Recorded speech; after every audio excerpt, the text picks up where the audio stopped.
네, 2020년 12월 20일입니다. 성탄주일입니다. 성탄주일 감사예배로 드리겠습니다. 다 같이 묵도하심으로 2020년 12월 20일 성탄주일 감사예배 하나님 앞에 올려드리겠습니다.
우리 다 같이 하나님 앞에 올려드리는 그러한 우리들의 신앙의 고백 시간입니다. 예배 받으시는 하나님 앞에 우리들의 신앙 사도신경으로 고백드립니다. 전능하사 천지를 만드신 하나님 아버지를 내가 믿사오며 그 외아들 우리 주 예수 그리스도를 믿사오니 이는 성령으로 잉태하사 동정녀 마리아에게 나시고 본디오 빌라도에게 고난을 받으사 십자가에 못 박혀 죽으시고 장사한 지 사흘 만에 죽은 자 가운데서 다시 살아나시며 하늘에 오르사 전능하신 하나님 우편에 앉아 계시다가 저리로서 산자와 죽은 자를 심판하러 오시리라. 성령을 믿사오며 거룩한 공회와 성도가 서로 교통하는 것과 죄를 사하여 주시는 것과 몸이 다시 사는 것과 영원히 사는 것을 믿사옵나이다. 아멘. 우리 다 같이 하나님 앞에 올려드리는 그런 귀한 찬양입니다. 찬송가 113장입니다. 통일 찬송가는 없습니다. 새 찬송가 113장 저 아기 잠이 들었네. 우리 함께 찬송 올립니다.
기도하시겠습니다. 하나님 아버지 감사합니다. 이제 벌써 2020년도 이렇게 저물어가고 저희들 성탄주일 감사예배로 드리는 그런 귀한 절기의 예배를 맞이했습니다. 하나님, 이제 저희들에게 찾아올 것이라고는 추운 싸늘한 겨울밖에 없는데, 이런 겨울을 눈앞에 둔 우리들에게 귀한 복된 소식으로 우리 주 예수 그리스도께서 이 세상에 오셨음을 우리들에게 다시 한번 기억나게 하는 그런 귀한 성탄절 감사예배로 드리게 하시니 고맙고 감사합니다. 하나님, 이 세상은 정말로 싸늘한 겨울처럼 얼마나 더 추운 날씨들이 우리들이 이제 경험을 해야 될지 알 수가 없습니다. 경제적으로 그렇고 또 정치적으로 그렇고 또 우리가 만나는 일상의 삶에서도 그렇고 알 수 없는 그런 엄청난 추위와 같은 그런 일들이 앞으로 얼마나 더 남아있을지 알 수 없습니다. 그러나 이러한 차가운 때에도 우리 주 예수 그리스도의 오심으로 우리를 녹여주시는 좋으신 하나님 고맙고 감사합니다. 오신 예수 그리스도를 믿사오며 다시 오실 예수 그리스도를 소망하고 기다립니다. 하나님, 이런 가운데 약속의 말씀 의지해서 우리 주 예수 그리스도 믿는 믿음으로 하나님 앞에 나아갑니다. 하나님, 저희들의 조촐한 예배지만 받아 주시옵소서. 우리 사랑하는 성도들 기억하여 주시고 저들에게 충만한 은혜로 채워주셔서 이 세상에서 믿음으로 승리하고도 남는 힘을 주시옵소서. 이 나라를 또한 긍휼히 여겨 주시옵소서. 오늘 예배 처음 시간이오니 마치는 시간까지 함께 해주시기를 원하오며 홀로 영광 받아 주옵소서. 예수 그리스도의 이름으로 간절히 기도합니다. 아멘. 이 시간에는 하나님 앞에 올려드리는 그런 귀한 찬양의 시간입니다. 우리 차 콜텟에서 올려드리는 그런 귀한 찬양, 서섹스 캐롤, 하나님 앞에 찬양 연주를 올려드리고, 이어서 우리 트리니티 오케스트라 할렐루야 코러스 찬양 연주로 하나님 앞에 올려드립니다.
하나님의 말씀 봉독하겠습니다. 하나님의 말씀 누가복음입니다. 누가복음 2장 8절에서 11절에 있는 말씀입니다. 누가복음 2장 8절에서 11절에 있는 말씀입니다. 제가 봉독합니다.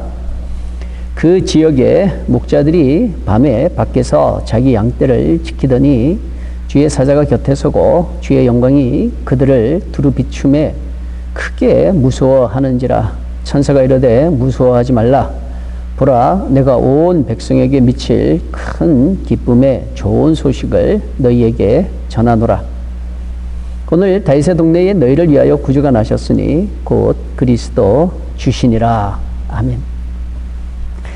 네, 오늘은 큰 기쁨의 좋은 소식이라는 제목으로 말씀을 나누도록 하겠습니다. 제목 그대로 큰 기쁨의 좋은 소식이 뭘까 하는 것을 묵상을 해봤습니다. 우리 모두는 다 나름대로는 바라는 큰 기쁨의 좋은 소식들이 있을 거예요. 우리 성도 여러분들은 어떠신가요? 2020년 이제 거의 저물어가는 때에 마지막 때까지 기다리면서 바라는 큰 기쁨의 좋은 소식이 뭔가요? 또 이제 앞으로 찾아올 2021년도를 소망하면서 2021년도에 보게 될, 또 듣게 될 큰 기쁨의 좋은 소식은 뭔가요? 네, 이처럼 다들 나름대로 바라고 원하고 기다리고 있는 큰 기쁨의 좋은 소식이 있을 거예요. 오늘 본문 말씀으로 돌아가서 오늘 본문 말씀은 천사들이 목자들에게 일러주는 그 내용을 소개하고 있죠. 큰 기쁨의 좋은 소식을 들은 사람들은 목자들이죠. 그들은 목자들이었고, 또 오늘 본문의 말씀을 참조해서 보면 이 밤의 밖에서라고 이렇게 그 당시 상황을 설명하는 것을 보아서 그들은 밖에서, 집 안에서 편안한 잠을 자지도 못하고 밖에서 양을 치는 그러한 목자들이었죠. 돈 많은 사람이라면 밤에야 뭐 고용한 사람이나 또 종이 있다면 종에게 시켜서 양떼 돌보라 그러면 되겠죠. 이런 여러 가지 정황적으로 보게 되면 그 목자들은 가난한 목자들이었음에 분명한 것 같아요. 또 어떤 성경학자들은 그 목자들은 예루살렘에 이 예배 때 드릴 그러한 양이라고 하는 그 재물을 돌보고 있는 사람들이었을 것이다, 이렇게도 말을 합니다.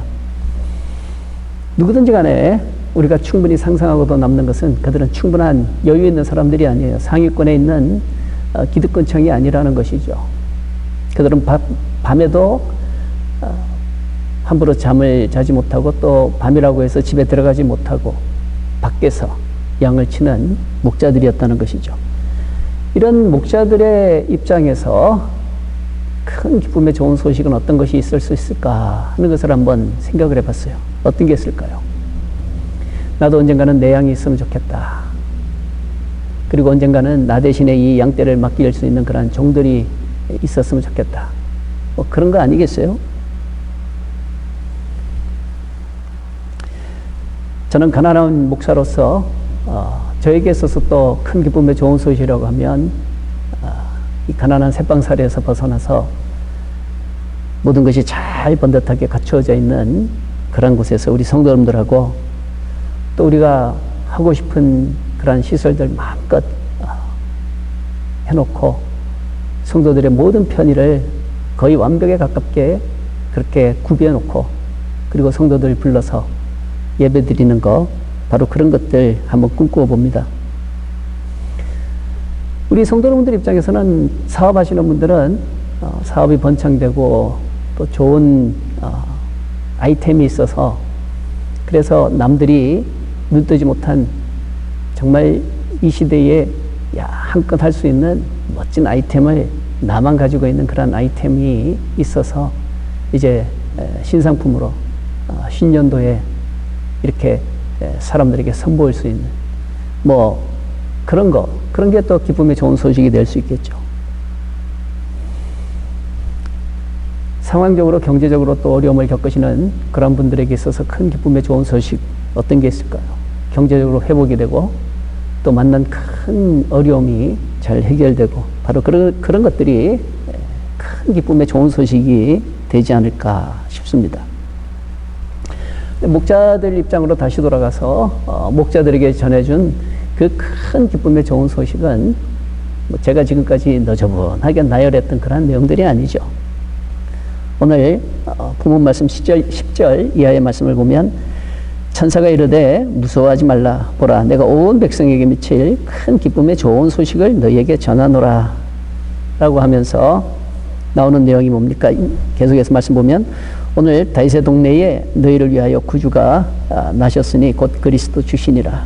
너희가 가서 강보에 쌓여 구유에 비어있는 아기를 보리니 이것이 너희에게 표적이니라 라고 하죠. 이 소식을 들은 사람들은 누구라고요? 목자들입니다. 목자들에게 있어서 구유라는 것은 생소한 것일까요? 그렇지 않죠. 너무나도 익숙한 거예요.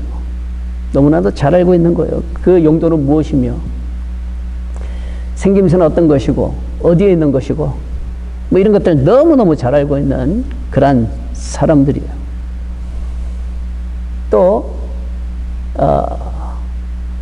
그 지역에 살고 있는 예루살렘 가까운 곳에 있는 사람들로서 다윗의 동네가 어디인지 너무너무 잘 아는 사람들이에요. 베들레헴이라고 하는 그곳은 어떤 곳인지 뭐 누구한테 물어서 찾아갈 필요도 없이 너무너무 잘 알고 익숙한 그런 가난하고 동떨어진 그런 동네가 다윗의 동네라는 것을 그들은 알고 있는 거예요. 그러니까 큰 기쁨의 좋은 소식을 이야기하면서 구유를 이야기해요. 그리고 잘 지어진 왕궁이 있는 예루살렘을 이야기하는 것이 아니라 다윗이 태어났고 소년시절 자랐던 다윗의 동네 베들레헴을 얘기를 해요. 참 이런 것들 생각을 해보면 과연 이런 것들이 그들에게 있어서 큰 기쁨의 좋은 소식이 될 수가 있었겠는가 하는 것을 한번 생각을 해봅니다. 세상에 누가 어떤 부모가 그 구유에다가 갓 태어난 아기를 누일 부모가 어디에 있을까? 상상도 못할 일이죠. 구유에 대해서 너무너무 잘 아는 사람들인데. 그리고 또 그리스도라고 하면 왕으로 오시는 분인데 완전한 제사장이요 완전한 선지자로 오시는 하나님이 보내시는 분인데 아니 그가 예루살렘이 아니라 가난한 베들레헴 골짜기로 오신다. 어떻게 상상을 해야 될까요? 그동안 내가 알고 있었던 구유, 그동안 내가 가보았던 그런 가난한 다윗의 동네, 시골 마을, 그거를 이야기하면서 큰 기쁨의 좋은 소식이라고 말하는 그런 천사의 메시지. 바로 이 메시지 속에서 귀한 성탄의 교훈을 우리 성도 여러분들하고 나누기를 원합니다. 이제 먼저 우리가 배우고 깨닫기를 원하는 것은 첫 번째로 겸손함의 영접의 자세입니다. 겸손함의 영접의 자세. 표현이 조금 그럴지도 모르겠어요. 그냥 겸손한 영접이라든지 이렇게 하면 될 텐데 겸손함의 영접의 자세 뭐 이렇게 하니까 좀 복잡하게 느껴지죠. 근데 두 개 다 소중하기 때문에 그래요. 겸손도 소중하고 또 영접이라고 하는 것도 소중하기 때문에 그래요. 사람들은 받아들일 만한 가치가 있으면 기쁨으로 받아들이지만 받아들일 만한 가치가 없다고 생각을 하면 그냥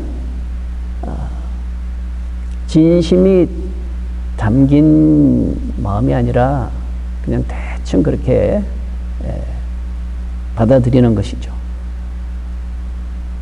그러나 겸손함의 영접, 겸손함의 받아들임이 있어야 된다는 것이죠.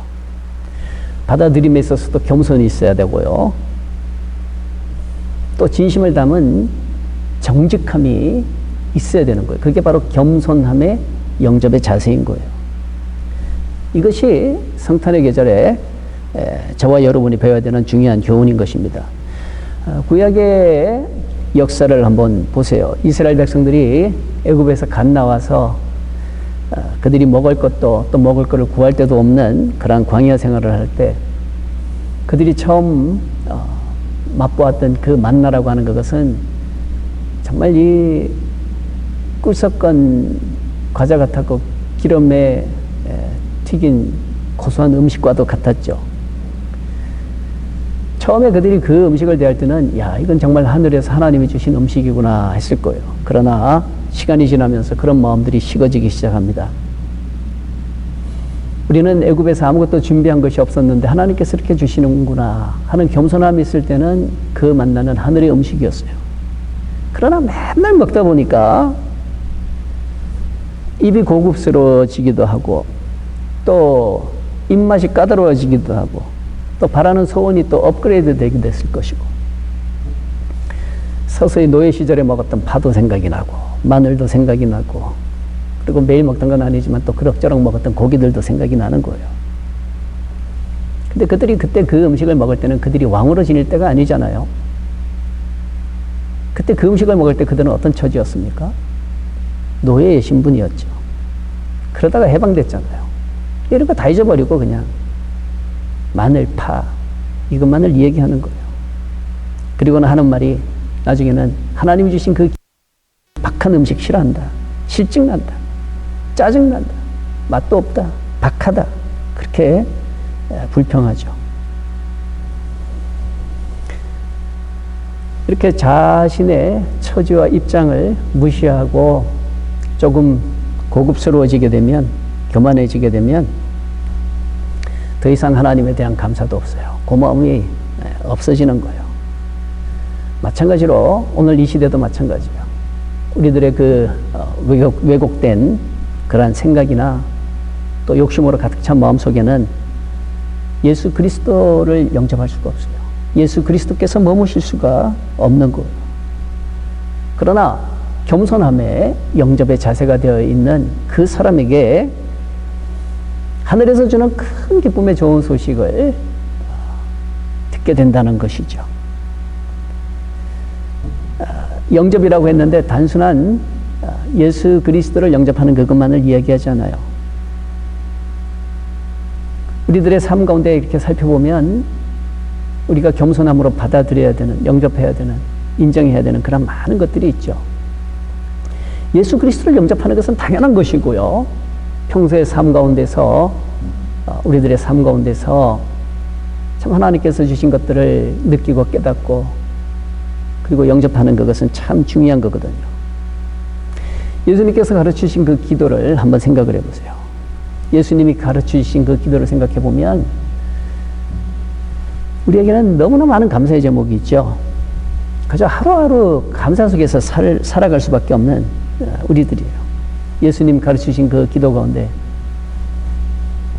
우리를 시험에 들게 하지 마옵시고 악에 쓰고옵소서. 또 우리에게 일용할 양식을 주옵시고 그 기도 있잖아요. 알고 보면 정말 우리는 너무나 많은 기적 속에 또 기도 응답 속에 살았던 거죠. 일용할 양식이 뭐예요? 그냥 한 끼 먹는 음식을 이야기하는 거 아닙니까? 그렇다면 우리는 지금까지 뭐 한 끼 한 끼 건너뛰면서 굶으면서 그렇게 산 우리들이 아니잖아요. 끼니 때마다 남아 돌아가는 그런 음식들, 그 음식의 풍년 속에서 우리들은 살았잖아요. 예수님은 그저 우리들에게 일용할 양식 달라고 기도해라라고 하셨는데 하나님은 일용할 양식 말고 내일의 양식도 주셨고 우리 성도 여러분들 집에 지금 있는 그 음식만 생각해도 적어도 일주일 이상들은 다 먹을 게 준비되어 있을 거라고 생각해요. 어떤 분들은 한 달치. 또 얼마 전에 누가 그러는데 어려운 일이 닥칠지 모르니까 음식 많이 사놓으라 그래가지고 쌀도 사놓고 반찬도 사놓고 그래서 뭐 한 달 이상씩 먹을 수 있는 음식들 이런 것들을 이렇게 생각을 하면 참 분에 넘치는 하나님의 선물 속에 살고 있구나 하는 것을 고백하지 않을 수가 없는 거예요. 그러나 이런 겸손함에 받아들임의 자세가 없으면 감사할 수가 없죠. 그저 원망하고 불평할 수밖에 없죠. 오늘을 먹고 살았어도 내일을 걱정하는 사람에게는 오늘의 감사가 있을 수가 없죠. 또 내일에 대한 걱정이 없는 사람에게 1년 후에, 한 달 후에 그 걱정거리를 생각하는 사람들에게는 내일까지 주신 그 축복이 의미가 없는 것이죠. 그러니까 겸손함에 받아들임의 자세가 없으면 아무것도 안 되는 거예요.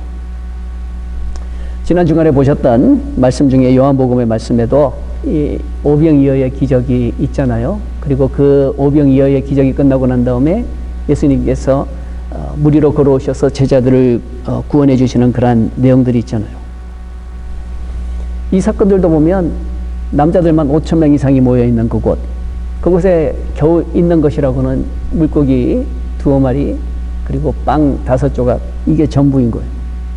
그러나 예수님을 보면 예수님은 정말 보잘것없는 그런 음식이지만 그 음식 들고 감사 기도하시는 그 모습을 보면서 참 저런 삶을 살아야 되겠다 하는 그런 도전을 받게 되는 거예요. 우리 성도 여러분, 이제 2020년도가 거의 저물고 있는데 한 해 동안에 많은 일들이 있으셨을 거예요. 어려움도 있으셨을 것이고 또 그 가운데 또 기적적으로 살아남은 일들도 있을 것이고 또 여기까지 왔다는 그 자체에 대해서 우리는 겸손하게 한번 생각해 볼 때 정말로 많은 감사가 있어야 될 줄 믿습니다. 너무나도 당연하다고 생각하면 감사할 게 아무것도 없어요. 그러나 당연한 게 아니잖아요. 정말 기적처럼 여기까지 왔지 않습니까? 기적처럼 왔지 않습니까? 이 모든 것들이 다 하나님의 선물이었다면 목자들이 볼 때 구유, 목자들이 잘 알고 있는 다윗의 동네, 반면에 예루살렘에 있는 왕궁, 그리고 예루살렘에 있는 왕자들의 삶, 그거하고 비교했을 때 구유와 다윗의 동네는 너무 가난하고 초라하게 보이지만 그러나 겸손함에 영접의 자세가 있는 자에게 그리스도 주께서 임하시는 줄 꼭 믿으시기 바랍니다. 두 번째로 우리가 배우고 실천해야 하는 것은 겸손함의 실천의 자세예요. 다른 말로 하면 순종의 자세예요. 겸손함으로 순종하는 거예요. 오늘 말씀을 보면 12절에 너희는 가서 강보에 쌓여 구유에 뉘어있는 아기를 보리니 이것이 너희에게 표적이니라 라고 했습니다. 여기서 이제 그들은 천사의 소리를 듣고 난 다음에 그 다음이 중요해요. 12절의 말씀에 보면 아주 중요한 표현이 나오죠. 너희는 가서라는 표현이. 듣는 그걸로 끝내지 말라라는 거. 너희가 들었으면 이제 가라 라고 하는 거예요. 너희는 가서. 네. 너희는 가서 이렇게만 보니까 어디 좀 생각나는 그런 구절이 있잖아요. 네, 그렇습니다. 마태복음 28장에 있는 예수님이 명령하신 지상 대명령이라고 그러죠. The Great Commission. 마태복음 28장 18절 이하의 말씀을 보세요. 예수께서 나와 말씀하여 이르시되 하늘과 땅의 모든 권세를 내게 주셨으니 그러므로 너희는 가서 모든 민족을 제자로 삼아 아버지와 아들과 성령의 이름으로 세례를 베풀고 내가 너희에게 분부한 모든 것을 가르쳐 지키게 하라. 볼지어다 내가 세상 끝날까지 너희와 항상 함께 있으리라 하시니라. 여기에 보면 나오죠. 하늘과 땅의 모든 권세를 내게 주셨으니 그러므로 너희는 가서 라고 이렇게 말씀을 하시죠. 예수 그리스도는 땅의 권세만을 가지고 계신 분이 아닙니다. 땅 중에서 또 일부의 땅의 권세만을 가지고 계신 분이 아니라 땅의 모든 권세와 하늘의 권세까지 다 가지고 계신 그러한 하늘과 땅의 왕이 되시는 주님이세요. 이런 주님께서 말씀하시는 겁니다. 그러므로 너희는 가라 라고 말씀을 하십니다. 그러므로 너희는 가라. 다시 오늘 본문 말씀으로 돌아가서 구유 그리고 다윗의 작은 시골 마을 그리고 강보에 쌓여 구유에 누워있는 신생아기. 자, 어떻게 생각하세요? 볼 게 있을까요? 기대할 게 있을까요? 왕이 사는 궁전이라고 몰라도 또 그 궁전이 있는 수도, 한나라의 수도, 그 거대한 잘 가꾸어진 나름대로 잘 가꾸어진 그런 큰 도시 뭐 이런 곳이라면 한번 가볼 만한 이유도 되고 가치도 있겠죠. 또 그곳에 있는 왕자님을 본다면 또 다르겠죠. 그러나 어떤가요? 너희는 가서 강보에 쌓여 구유에 뉘어있는 아기를 보리니. 볼 게 있을까요? 기대할 게 있을까요? 근데 놀라운 것은 이 소식을 들은 목자들은 갔다는 것입니다. 가기 위해서 양떼들은 들판에 놔두고 갔다는 거예요. 15절에 있는 말씀 보면 천사들이 떠나 하늘로 올라가니 목자가 서로 말하되 이제 베들레헴으로 가서 주께서 우리에게 알리신 바 이 이루어진 일을 보자 하고 빨리 가서 마리아와 요셉과 구유의 누인 아기를 찾아서라고 했죠. 여기 보면 한순간에 망설임도 없어요. 주저함도 없어요. 갈까 말까. 지금 양떼 돌볼 일이 태산인데 우리가 가면 누가 양떼는 돌보나. 또 우리가 간 사이에 양떼 한 마리라도 없어지면 그거 어떡하나. 뭐 이런 망설임이 하나도 없어요. 그들은 빨리 갔다라고 말하잖아요. 참 이런 겸손함의 순종, 실천의 자세가 너무 아름답잖아요. 이거는 성경 여기저기서 보여주고 있는 그러한 교훈이죠. 모세도 보세요. 출애굽기의 3장의 말씀을 보면 모세를 부르신 하나님께서 말씀합니다. 7절 이하의 말씀을 보면 여호와께서 이르시되 내가 애굽에 있는 내 백성의 고통을 분명히 보고 그들이 그들의 감독자로 말미암아 부르짖음을 듣고 그 근심을 알고 내가 내려가서 그들을 애굽인의 손에서 건져내고 그들을 그 땅에서 인도하여 아름답고 강대한 땅, 젖과 꿀이 흐르는 땅, 곧 가나안 족속, 헷 족속, 아모리 족속, 브리스 족속, 히위 족속, 여부스 족속의 지방에 데려가려 하노라. 9절의 말씀 보면 이제 가라 라고 하시죠. 이제 가라. 네, 가라 하시는 그분, 하늘과 땅의 권세를 아버지께서 내게 다 주셨으니 그러므로 가라 하시는 바로 그분. 네. 하늘의 하나님께서 가라 하시고 그의 아들 독생하신 예수 그리스도께서 가라 하시는 그 가라 하시는 명령. 그 앞에 순종한다는 것은 뭐 그렇게 쉽지는 않아요. 모세도 쉽지는 않았습니다. 많은 일들이 있었어요. 많은 표적들을 보았어요. 그렇지만 마지막에 결정을 합니다. 네, 가겠습니다 하고 결정하는 거죠. 그래서 모세가 있는 거예요. 그리고 그 모세는 우리들에게 있어서 너무나 신실한 하나님의 사람, 그렇게 남겨져 있는 거예요. 이처럼 겸손함에 받아들임이 있어야 되고 또 겸손함으로 네, 저 같은 사람에게 맡겨주시니 감사합니다. 그 큰 임무를 저 같은 사람에게 맡겨주시니 최선을 다하겠습니다. 있는 힘 다해서 순종하겠습니다 하는 그 겸손함의 순종, 이게 성탄의 계절에 우리가 배워야 된다는 거예요. 우리 성도 여러분, 저와 여러분이 바로 이런 겸손함의 실천, 순종을 배울 수 있게 되길 바랍니다. 그런데 내가 너무 강하면, 내가 너무 똑똑하면 실천할 수가 없어요. 가나 혼인잔치에 포도주가 떨어졌을 때 마리아는 하인들에게 돌 항아리에다가 물을 부으라고 그래요. 포도주를 얻어오라는 것도 아니고 물을 부으라고 그래요. 이게 이해가 안 되잖아요. 아니 지금 포도주가 부족한데 무슨 물을 부으라고 그래. 그리고 그대로 하지 않는다면 포도주는 생기지 않아요. 엘리야가 사르밧 과부의 집에 갔을 때 그 사르밧에 살고 있는 그 과부의 집은 넉넉한 형편이 아니었어요. 가보니까 먹을 게 없어가지고 이제 마지막으로 빵 구워 먹고 죽을랍니다 하는 그런 가정이었어요. 그런 가정에 엘리야는 가서 빈 그릇들 가져와라. 또 있는 대로 빌려서 다 가져와라 라고 말하는 거예요.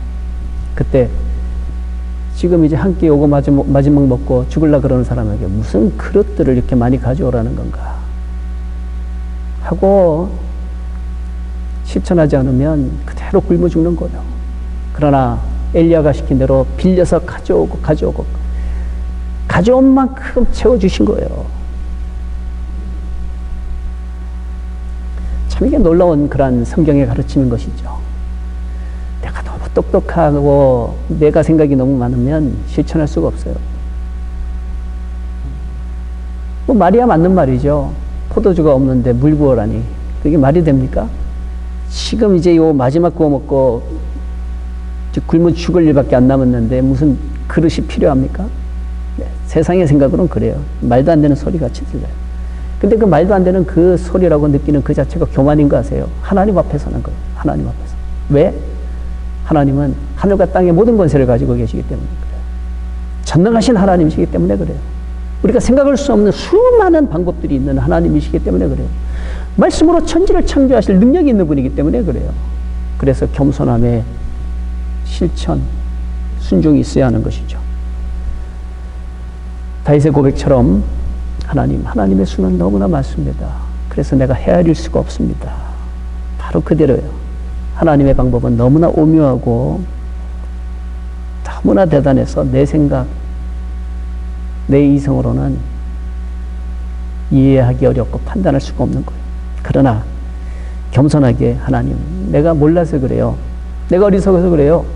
솔직하게 인정하고 하나님 가르쳐 주세요 하는 그 겸손함의 마음을 가지고 실천하려고 하는 자에게 하나님의 놀라운 역사가 있게 될 줄 믿습니다. 우리 성도 여러분, 이 성탄의 계절에 바로 이런 믿음을 우리가 회복할 수 있게 되길 바랍니다.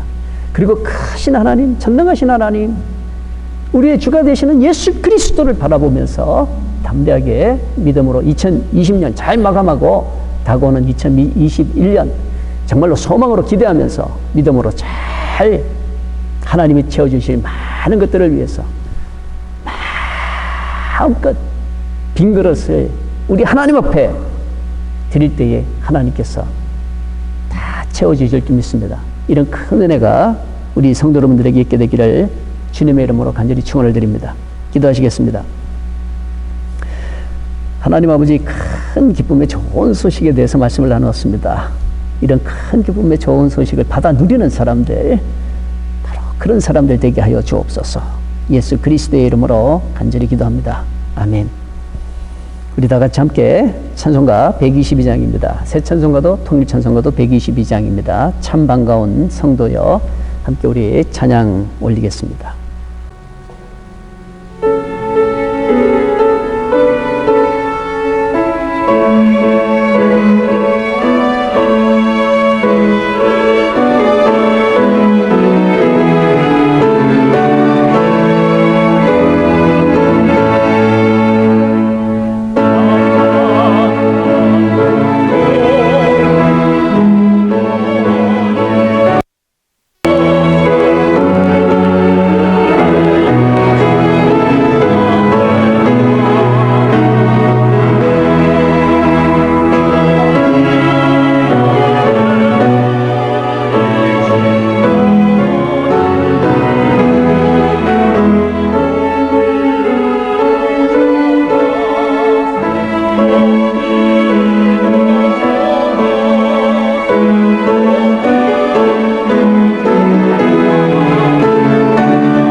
광고 말씀드립니다. 다음 주일입니다. 12월 27일입니다. 이제 2020년 마지막 주일입니다. 송년 예배로 드립니다. 본교회 예배실에서 드리니까 꼭 참석하셔서 한 해의 마지막 귀한 예배로 꼭 마무리하시기 바랍니다. 그리고 2021년도 캘린더가 준비되어 있으니까 꼭 필요한 대로 가져가시면 되겠습니다. 탁상용도 있고 벽걸이용도 있으니까 필요한 대로 가져가시고 또 주위 분들에게도 선물하시면 좋겠습니다. 그리고 이런 때에 우리 교회 웹사이트 시카고 트리니티.org 많이 신앙에 도움이 됐으면 좋겠습니다. 또 전도에도 도움이 될 수 있도록 그렇게 협조해 주시기 바랍니다. 이제 축도하심으로 예배 마치겠습니다. 예배 마치고 난 다음에는 우리 또 오케스트라에서 We Wish You Merry Christmas 찬양으로 연주할 때에 또 많은 믿음의 은혜가 있게 되기를 바랍니다. 하나님 감사합니다. 큰 기쁨의 좋은 소식이라는 내용으로 말씀을 나누었는데 이제는 우리들에게 겸손함에 받아들임이 있게 하여 주시고 또 겸손함으로 힘과 정성 다해서 순종하는 순종의 실천이 있게 해 주옵소서. 이런 결단을 가지고 믿음의 소원 가지고 돌아가는 우리 성도들에게 우리 주 예수 그리스도의 무한하신 은혜와 하나님 아버지의 크신 사랑하심과 성령님의 감화하시고 감동하심이 한 명 한 명뿐만이 아니라 그 가정에 그리고 하는 인류에 충만하기를 간절히 축원하옵나이다. 아멘.